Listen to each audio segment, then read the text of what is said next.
one more time, put your hands together for our two great speakers. And let's make sure all of your microphones are turned on, just to be sure, okay? Can everyone hear me? I'm going to just start out because I thought this was really interesting. For me, having run this biography program, we did about over 30, maybe even 40 different interviews of biographies. And it was really fascinating for me to learn about people and to learn about context. But I'd just like to ask you both as historians about the challenges of using biography, the opportunities that come from historical analysis by using biography, and just to sort of think a little bit about historiographically how you approach history when you're looking at it through the lens of one person, opportunities, limitations, challenges, etc. If you have any thoughts on that. All right. Opportunities.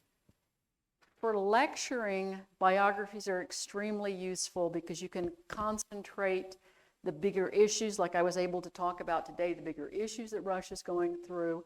Yeah, I can concentrate on one person to highlight, to expand, and you can think Catherine, you can have, visualize Catherine and associate her with the big changes. That's a shortcut to explaining that, to a certain extent, some of these changes would have happened without Catherine. And I don't want to get into kind of counterfactual in that sense. But I'm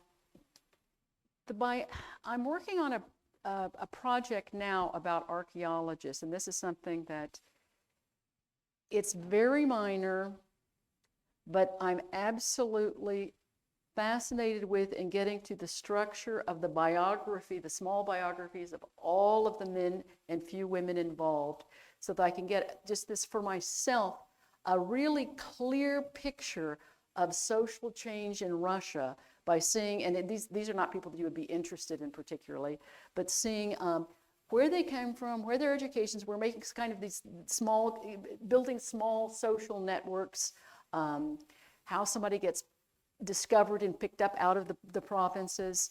So the personal can be very helpful for me in gaining an appreciation of the work I'm doing. Right. And I know that you're working with very different textual evidence, Dr. Naiden. So how do you think about biography, the limitations, challenges, opportunities, working with ancient history? Both unity and difference, one selects a pair,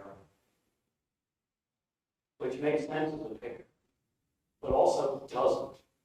So you have a Greek pair from Alexander and Caesar. They're alike, but no, they aren't.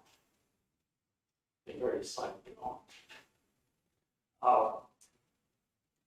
This is an appealing conflict between the group picture and all the lives of Plutarch, just a few exceptions, are about Greeks and Romans, so that constant contrast working through the material, even though it's never the same material.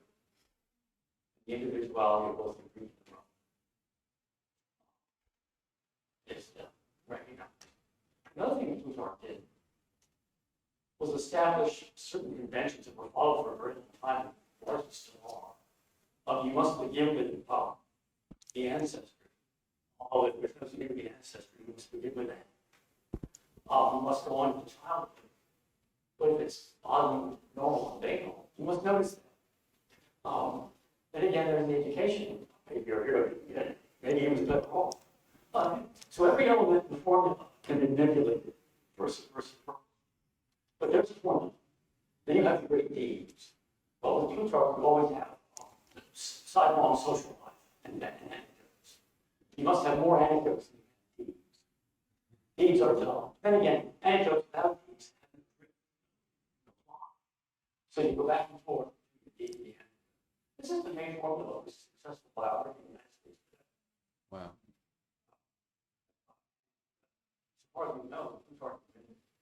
It's really interesting. You can definitely see that in the Chernow biography of Alexander Hamilton and these big, great, it's definitely that mix. You can see that for sure.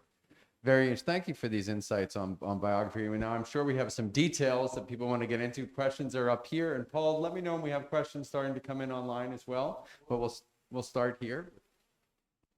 Just as a follow-up to that, I'm very curious. You gave the derivation of greatness and how it was used in literature. Do you think Alexander was a great individual and deserves to be the great on his merits? If so, why or why not? Well, as I tried to say at the very beginning, this man became another man. He changed himself. If this isn't great, at least it's adventurous. And it's risky in a way beyond obvious risk, especially for a little boy. This man transformed himself after he came to the prom. Seems to be very unusual. It's not very great. Were you convinced that Catherine did the same thing?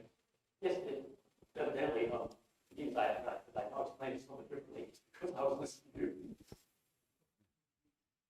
Very interesting. We have a question here.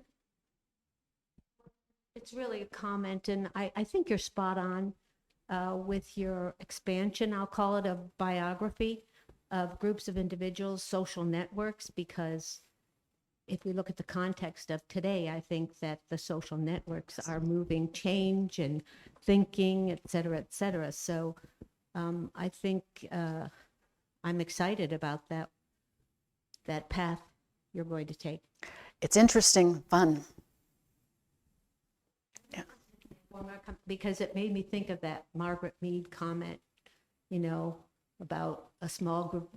Don't underestimate a small group of individuals making the giant change. I'm not saying it verbatim, but you know what I mean. Mm-hmm. So I think that brought it to mind too.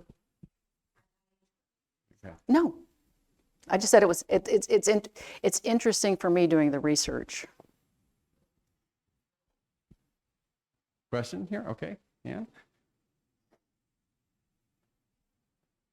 So historians hypersexualized Cleopatra. They did the same with Catherine the Great. Why didn't it happen with Elizabeth I? I didn't understand the The question. question was to do the sexualizing of female leadership. We see it in Cleopatra. We see it in Catherine the Great. The question was, why didn't it happen with Elizabeth I? I might argue that it did somewhat, but The Virgin Queen, I'm thinking it did. I mean, she was rumored to be having a lot of affairs, but history hasn't made her into the sexual predator that they did the others. any, might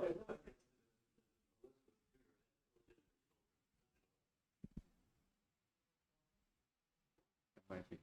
I'm curious if you could speak a little bit about the Greek and Russian connection and how it might affect this historiography. We know that the Orthodox religion unites these. There's been always a great interest in Russia to be the heir to Constantinople in some way, to control it, obviously for strategic reasons. You talk about the Black Sea, but you could add that other element that we're the major Orthodox power since the fall of Constantinople is now Istanbul. Can you, maybe the two of you, speak a little bit about how the connection between Russia and Greece has affected the histories that have been written, or in any way just even speak to the relationship between the two through Orthodoxy? Yes. I can begin with Catherine's first grandson is named Alexander, and Catherine brings Paul's first son to the Winter Palace, and she raises him. One reason why Alexander is such a good enlightened czar himself. Alexander the First corresponds with Thomas Jefferson, and I mean, he's very, very different from his obtuse father. Her second grandson is named Constantine, and the thought is that he's named Catherine has him named Constantine after Constantinople, because that's where Russia's moving in that direction. As somebody who spent a lot of time in St. Petersburg and a little bit of time in Istanbul, I always wish that Russians had in fact conquered Istanbul and moved the capital there, because it's a much nicer climate than St. Petersburg's. But that didn't happen. Catherine had the so-called Greek project, but there was only really about a year or so in her life when she thought this might be possible. So that is really overblown. under Catherine, the Catherine the Greek project, Catherine taking over Constantinople, Catherine, because she figured out I've lost my, here we go, that this is not going to work. And it would be a waste of materials and political capital, etc. Then what something else that really turns Catherine off is Catherine doesn't like the contemporary Greeks. It's one thing to be classical Greece. It's one thing to have the great literature and the great sculptures, the source of orthodoxy, the wonderful religion, and something quite else to be the dirty, uneducated people, as she describes them, that she comes in contact with. And the contemporary Greeks, as opposed to the classical Greeks, are really important in Russian history. Alexander, Catherine's grandson, as Tsar, he has close friends with Greek politicians. He becomes involved with the Greek movement for independence. But when the Greek movement for independence becomes revolutionary, if you're an autocrat, how much can you support a revolution? So Russia would rather be the heir to the seat of orthodoxy than support the Greeks to get this back. The cliche one, that they're free, except when we listen, see that they're in a long chronological order, they're the first. So the first round, which is Rome, the second round, which is Greece, which is Poseidon, the second round, then Moscow, was to be the third round. That's from the book of Daniel. There will be 3 Romes. A fourth there will not be, yeah. Certainly this encouraged to some degree a certain universalistic, if not messianic impulses in Russian governments, especially the government of the Bolsheviks.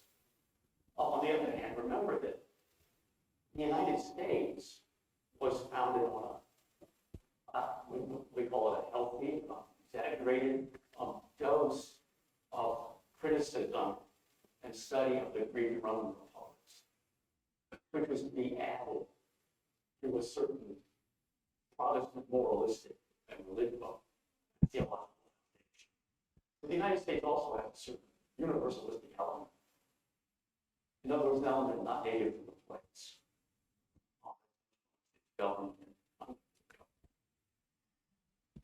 Before Greece can only be the Greeks, they're far behind the egotistic struggle. Okay, we have a question here. Lou? Alexander, the grandson of Catherine, turned to the Bible. And also the other interest from Catherine in her religion. When I was in Russia in '82, the ubiquitous questions were, number 1, what is it like in the West? Number 2, do you believe in God? Would I be asked those same questions today, or do you know? Whether or not you believe in God? Yes. I can't imagine a Russian would care at all whether or not you believe in God. So that would not be a question I today. cannot imagine, yeah. Okay, it was in '82. Interesting. Thank you for that, Lou. Got a question here now?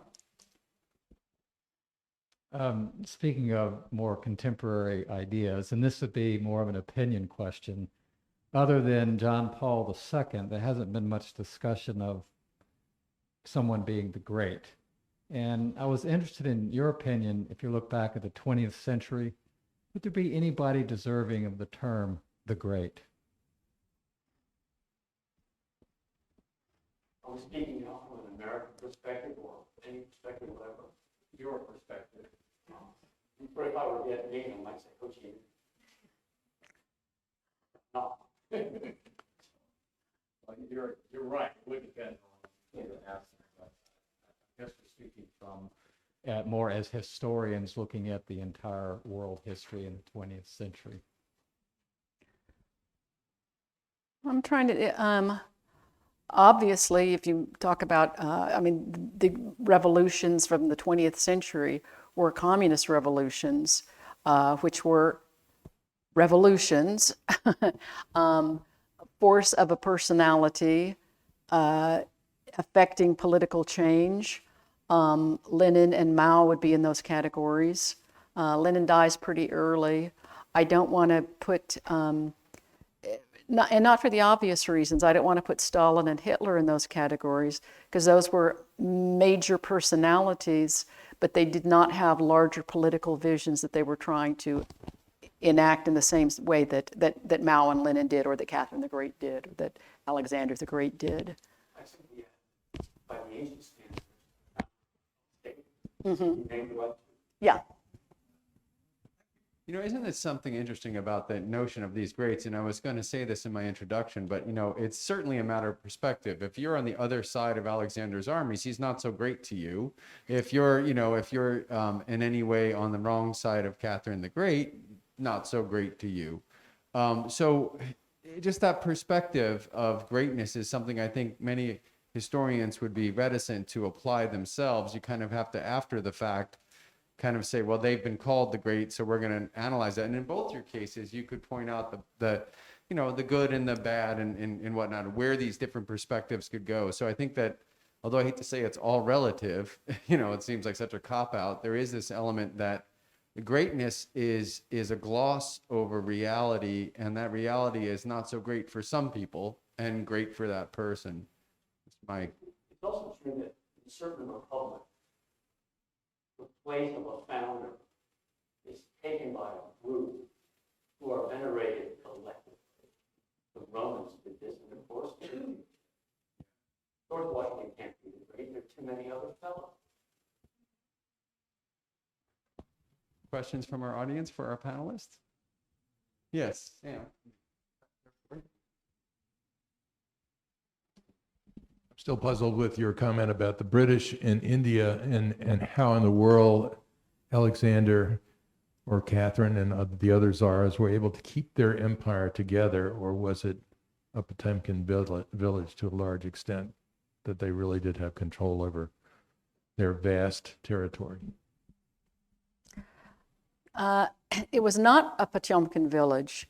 I mean, obviously there were pockets that were. They're able to, by virtue of what I was talking about earlier, we are not talking about equality.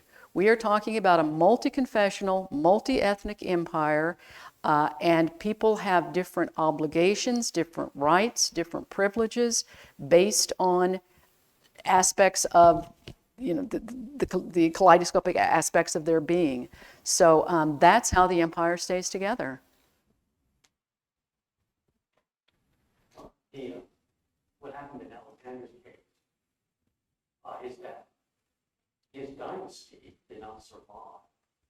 The generals put the dynasty to extinction, killing one after another. Then they divided the spoil. However, they did keep almost all the spoil. In that sense, the business went on for centuries into the Russian Empire. Well, the Russian Empire collapses into the Baltic states and Poland get, you know, on this ribbon for a number of reasons. But until World War I, the German population of Russia was happy to be German and privileged in the Baltic area. And with the collapse of the Soviet Union, the Central Asian, now nation states, are still so closely involved with Russia, they could not survive independently without Russia. So it's, I mean, technically they're independent states, but economically, politically, education-wise, I mean, the connections are such that they have no independence. And the whole Georgia, Armenia, believe me, what you read in the Western press is not necessarily what's happening there. You go to Armenia, which has this huge American embassy. I mean, our presence in Armenia is monstrous compared to most other countries. Well, so's the Russian embassy. I mean, it's just a lot more complicated than reading the New York Times about these situations. There's also a question of the form of the state. As you're pointing out, the empire is long. or some Yeah. aspect of survival under other arrangements. We shouldn't be too eager either to get others to congratulate ourselves because there is no formal empire in any case. There may be some informal, again, replacing the formal. And Poland was never accepted in the Russian Empire. I mean, the Poles didn't want it there. They only made trouble when the Russians tried to Russify Poland. It just ends in rebellions and problems. It's just that it's technically a part of the empire, but if you look at the history, it really isn't. A question here, Mark. Well, I wanted to ask you, because your comment about the great seemed to assume that it was the good, because you said there were people who would say that Alexander the Great wasn't so great, but nobody called him Alexander the Good or Catherine the Good. So from a historical perspective, I would assume that you would be neutral and that great would have a meaning about impact, effect, long-lasting influence on where we are today or whatever, because it seems to me you obviously can be great without being good. Mhm.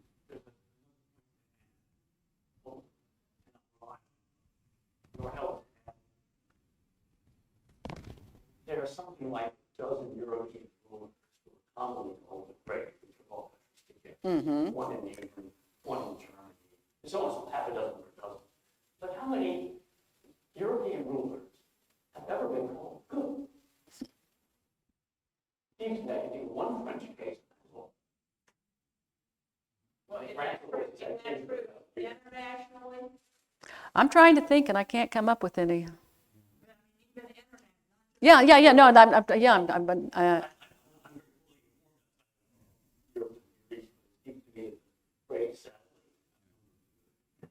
Or the kind, right? So-and-so the kind. Right? I have a question for you, if I might, Fred, about There was, excuse me, I'm sorry.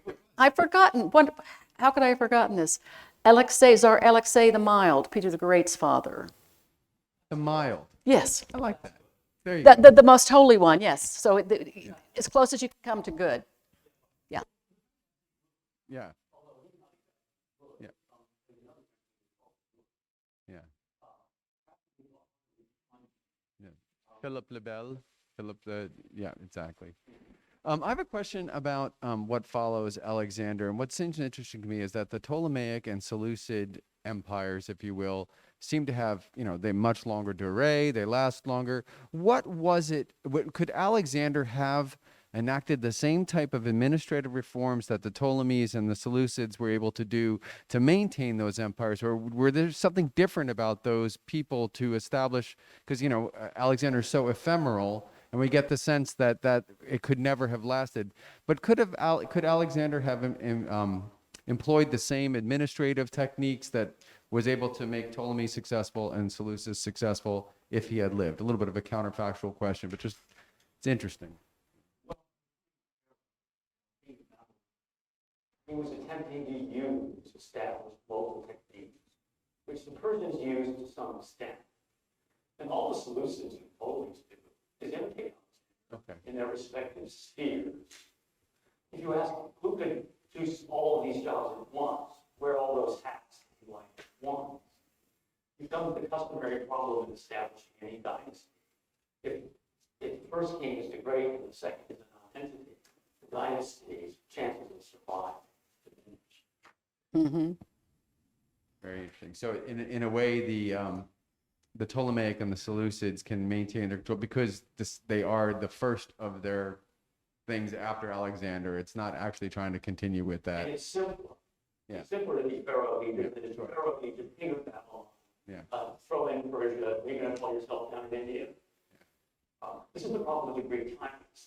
They always commonly try to use power to their son. They almost always fail because the son is not happy up with you.